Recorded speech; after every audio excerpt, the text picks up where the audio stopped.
sauce, gang, and welcome back to the channel. Hot Sauce Beats here with another FuhNaff reaction. That is right, because he just dropped my final FNAF security breach theory. Now, he made a three-part series on security breach. It was really interesting to get his perspective in regards to his FNAF security breach theory. And then we also had Matt Pats from Game Theory. And I felt like between the two of them, we could kind of start to form our own theories and maybe get the best of both worlds. But I'm beyond hype for this. Maybe something new has came out, or maybe he got something from the trailer. I'm not sure, but we about to peep this out right now. But before we do, make sure you show our fam FuhNaff some love by subscribing to his channel. And if you enjoy my reaction, smash that subscribe button because it greatly helps. But enough talking, let's get to reacting and roll that bomb ass intro. Hot Sauce Beats is finally here. Hot Sauce Beats is finally here. Eat, sleep, make beats. Eat, sleep, make beats. Hot Sauce Beats. Woo woo. Oh, let's go, Sauce Gang. What up, FuhNaff? I told myself that I wasn't going to post any more FNAF theories on YouTube or Twitter until Ruin came out. Oh, but make 'em, I felt make that this 'em. video was important to make. In a very short amount of time, I went from a FNAF news channel to one of the biggest FNAF theorists on YouTube. And with that comes a lot of pressure and hate. I've never been more scared to post a FNAF theory on YouTube because I feel that pressure and my mental health honestly just can't handle the hate. The reason that this has been happening is mostly because the new Tales from the Pizzaplex. Hold on. That really sucks, dude. And I know I've gotten a lot of hate, even on reactions. People are like, wow, you're wrong. Like, first off, here's the thing about FNAF theories is they're all theories. Like, it drives me nuts that some people will get in the comment section and be like, oh, you're wrong. Like, you don't know. You're not Scott. You don't know what's right and what's... The only thing that we know is stuff that's in the games that is concrete. And we really don't even know what's concrete from the books. Like... That's why these are all theories. No one's wrong, no one's right, we don't know. What we do know, though, is you shouldn't be a douche canoe and spread hate just because of someone's theories. You know what I mean? Like, and these are here for entertainment purposes. You either enjoy it or you don't. Books. I This love effectively these. split the fandom in half between people who believe the Tales books take place in the games and people who don't. After reading and doing research, I came to the conclusion that I think the stories are parallels and don't take place in the games. Kind of like the Silver Eyes trilogy. The Silver Eyes trilogy has some of the exact same characters, events, and settings from the games, but they take place in a different continuity. That was, at least I think, the case for the Fazbear Frights books as well, and I think that's the case with the Tales books now. This is the opinion that's gotten me a ton of hate. And it's not just constructive criticism, it's actual people who are furious that I have this opinion and say terrible things about me publicly in my DMs and in my business email. I've got... Dude, oh man, I'm not gonna lose it. I'm not gonna go on a rant, but this is what is wrong with people. And I'm sorry, if any of you are the ones spreading hate like that, like, check yourself. Why would you do that? I don't get that. And again, these videos are here for entertainment purposes and for him to tell us what he thinks his theory is. It's a theory. Same thing with him. I know Matt Pat gets a lot of hate too, man. And it's just like, how? I don't understand how a theory, whether you agree with it or not, can get you so mad inside that you then take to the comment section and write something other than just like, there's constructive criticism, which we all want and need. Like, hey man, I don't know, have you thought of this? Great constructive criticism. But what we get is, no, you're wrong, you suck, oh, you're stupid. A lot more hurtful and hateful stuff. I don't get that, man. How, I don't know.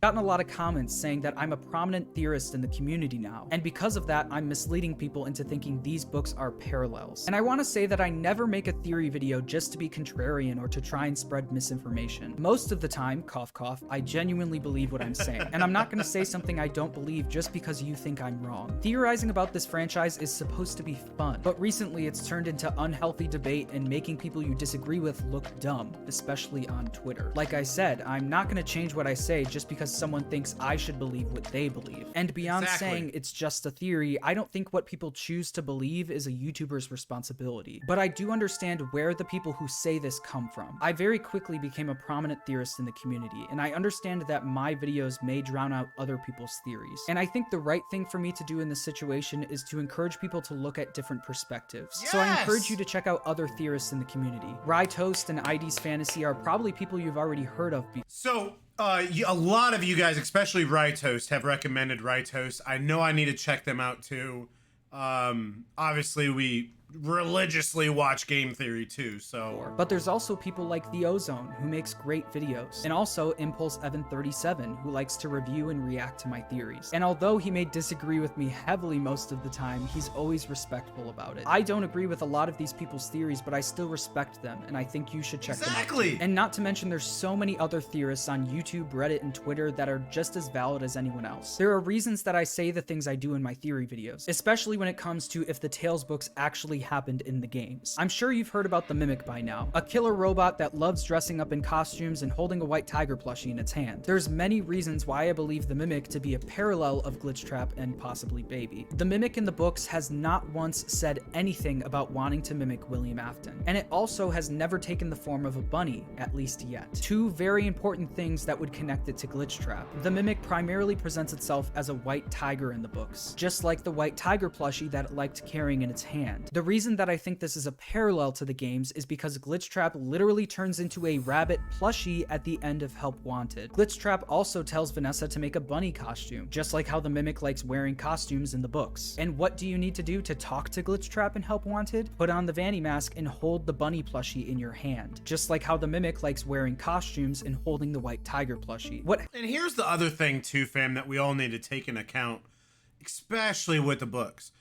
So 100%, we can all agree that the books are not a one-for-one canon, meaning, you know, some people's names are different in the books, but yet they are meant to be someone in the game. So it's, and that's why they've made this so impossible for anyone to ever get a 100% correct theory. Like if it was trying to solve an ARG and that there was an ending that we were all working towards. That will never happen in FNAF because they've made so many different things canon. I think we can all agree for the most part FNAF 1 through 4 was kind of its own thing, meant to end, but it didn't. That it was a dream, but then it wasn't. And then they kind of restarted it, but not restarted it, but continued to go on in a direction that they weren't originally. So we will never get an infinite perfect answer with FNAF. And I also don't think it'll ever be done. Like, I don't think we'll ever truly know because they're going to continue to make games and more theories will come out, and it'll also kind of dilute older theories and change older theories. So that's something too that when you're watching these as a fan, you have to keep an account too. I mean, just go back to FNAF's older ones or go back to game theory's older ones and how much more we know now and how much more they've changed. And that's something that I've got to experience a little bit better than a lot of you because I'm newer to FNAF, so I've watched all of it in a more, you know, quicker thing where I've seen Matt Pat's ones from 7 years ago and a brand new one like back to back, and it's so eye-opening and you're like, oh my god, like look how much has changed.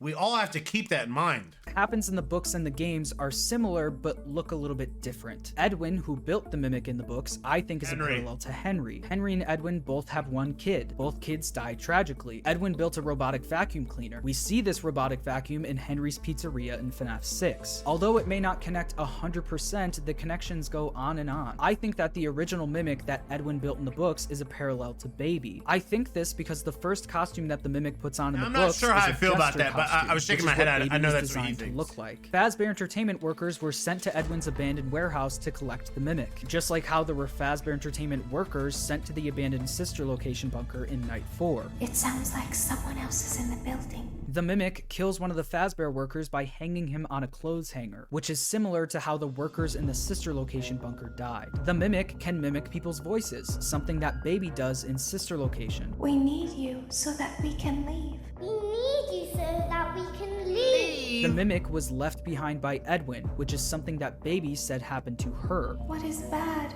is Always left behind.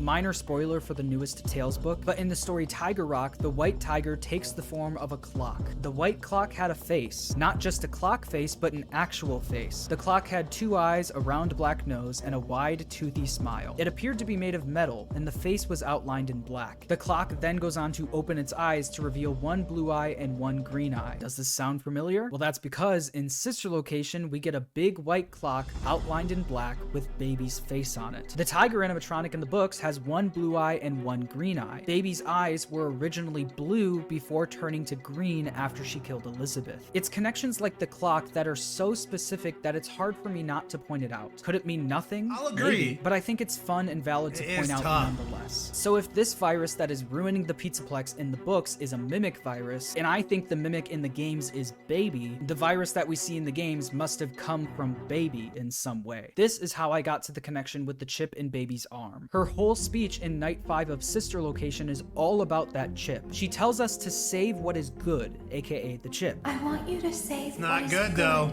so the rest The can virus. be destroyed The virus. and never recovered. We then Coronavirus.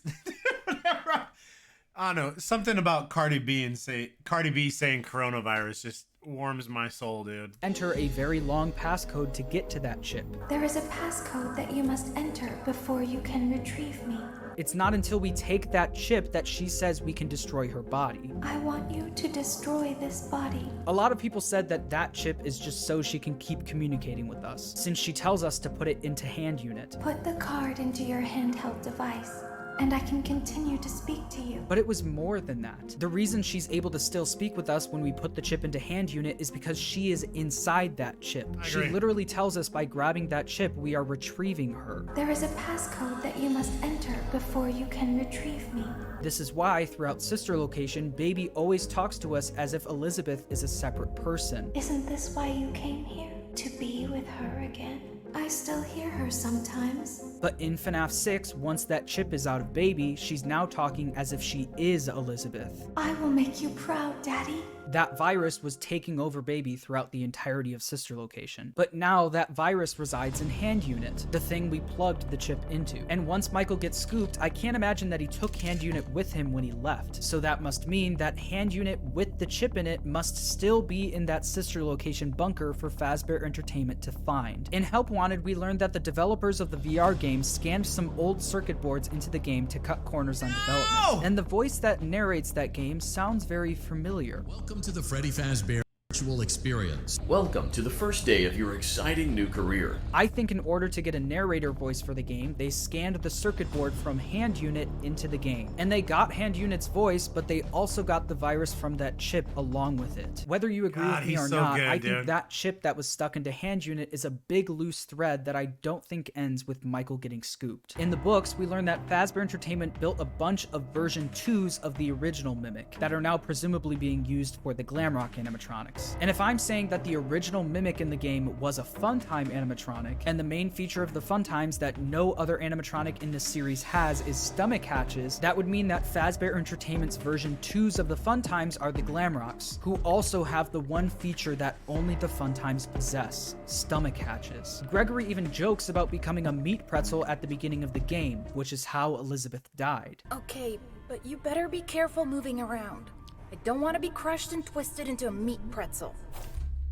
Oh, that's ironic. This video was meant to help you understand That's why I'm ironic. saying the things I am. You don't have to agree with me at all. I just think it's important to clarify where I'm coming from. Once again, I encourage you to go listen to other theorists and get their perspective about what they think is going on. Completely agree. I want to bring back healthy theorizing because things are kind of getting out of control. Please be nice and respectful to people who disagree with your theories. I hope you enjoyed my final FNAF Yes. security breach theory. Until FNAF security breach Ruin comes out. See what I did there? Let's go. I told myself that I was. All right, let me bring you in, fam. I could not agree more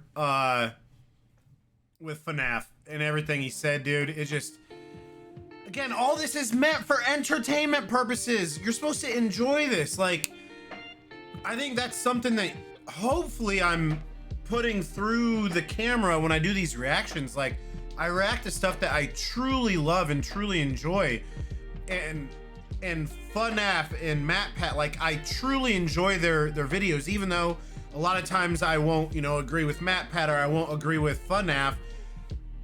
But that's the beauty of what he was saying. And I said it even earlier on in the video before he said it, was to watch multiple not reactors, only watch me. No, I'm joking. But to watch multiple theorists, because then you get a broader picture, and you could start to pick and choose, like, oh, I like this from here. Oh, but that, and then you could start to form your own theory and storyline and really dial in what you believe. And I think that all of the theorists are right and all the theorists are wrong, because they all have different theories, and it's up to us to kind of decipher it and pick and choose what we think fits. And they'll even say, like, I know, so MatPat and FuhNaff have worked a lot together, and they've been like, oh man, MatPat will be like, bro, FuhNaff hit this nail on the head. I wish I would have thought of this. He's right, I was wrong. Or FuhNaff will be like, bruh, MatPat did it again, proved me, you know, like, they all work together because this is a community. So why do people have to hate and promote, you know, toxicity? We're all about positivity, and this is meant to be fun. I agree with all this. I still go back and forth on the whole mimic thing, but God, he does such a great job at selling it, and it makes sense, especially with that chip coming out, because I do believe that's obviously Baby, like, convincing us to take it to save the good, but really we're saving the virus. But I don't know, that mimic got it so tough. But I had an absolute blast reacting to this. Let me know what you think in the comments. And fam, spread positivity, don't spread hate. Let's spread positivity and love. Put a smile on someone's face and enjoy the rest of your day. Make sure you show FNAF some love by subscribing to his channel. And if you enjoy my reaction, please help support the channel by smashing that subscribe and like button. It's absolutely free and it greatly helps out the channel. Enjoy the rest of your day. And remember, it's Eat, Sleep, and McBeats. And as you kind of want to know, that's all I got. Boom, I'm out. Gonna be love for the Sauce Gang. Peace out, guys. Woo woo.